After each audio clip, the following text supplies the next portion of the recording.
So, dito nga po mga kalingap mga kaid, si Kalingap Edo hindi papayag na hindi magkakasama si Beyonce sa Hong Kong. So, yan po yung ating pag-uusapan po mamaya mga kalingap mga kaid.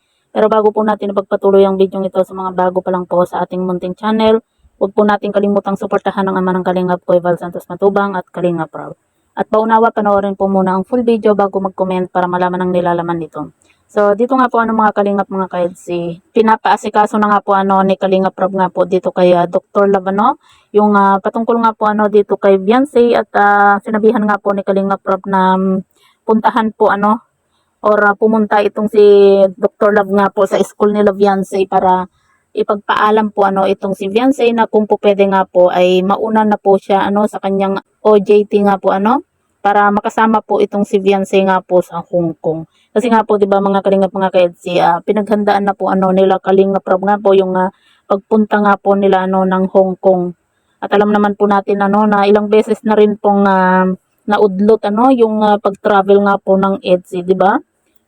Kaya sana matuloy na po ngayon yung pagpunta nga po nila yung pagpunta nga po nila sa Hong Kong. Kasi yung trip to Hong Kong naman po ay talagang para po sa EDSI po yun At siyempre, manghihinayang din po itong si Kalingap Rob kung sakasakaling hindi po makasama po itong si Beyonce. Kasi hindi po masaya kapag maiwan po itong si Beyonce, 'di ba? Kung sila lang din po yung aalis na hindi po kasama itong si Beyonce. Kaya nga po sabi ni Kalingap Rob, kung hindi po makakasama itong si Beyonce, hindi na rin po siya pupunta nga po ng Hong Kong. Kaya talagang pinapaasikaso na po ni Kalingap Rob nga po dito kay Dr. Love na kausapin yung teacher po ni Beyonce sabi nga po ni Kalingap Rob na mag-donate din po itong si Dr. Love ng mga electric fan, printer, 'di ba? Para nga daw pumayag po yung teacher po ni Beyonce. At syempre, kailangan po ni Dr. Love na kasama po yung magulang po ni Beyonce.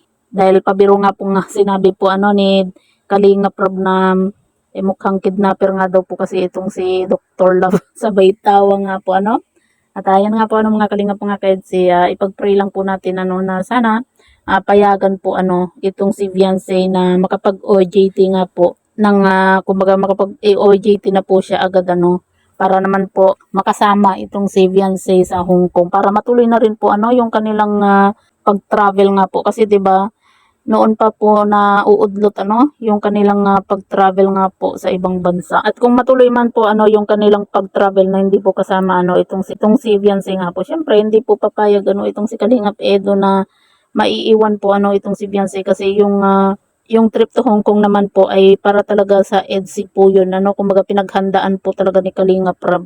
Kumbaga talagang budget po yun ni Kalingap Rob nga po yung trip to Hong Kong para matuloy na rin po yung kanilang mansari nga po doon, 'di ba? Dahil nga po sa lagi pong nauudlot yung kanilang pag-travel nga po